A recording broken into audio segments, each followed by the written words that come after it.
ያን ያህል ሚሊዮን ህዝብ ወጥቶ ከውጭ ሀገር ሳይቀር ይሄንን በዓል ትኩረት ስቧቸው ለማየት መጥተው ዩኔስኮ የሚያስፈልገውን ነገር እንክብካቤና ባጀት እየመደበ ያደረገ ምን እናግዝ እያለ ይህን የመሰለ በዓል በዓለም አቀፍ የሚተላለፍ ሚዲያ የሚዘግበው በዓል እንዴት ኢየሱስ ሳይሰበክበት አመድ ደመራ አንድዶ አመድ ተቀብቶ ሰው ይበተናል?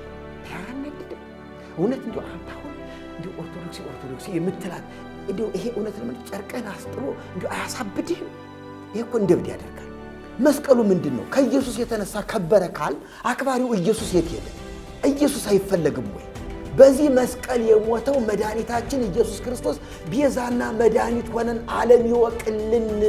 እኛ የኢየሱስ ክርስቶስ ነን፣ በደሙ የተቤዠን ጌታችን መድኃኒታችን እኛ ነን ተብሎ እዚያ መድረክ ላይ ቢሰበክ ምን አለ?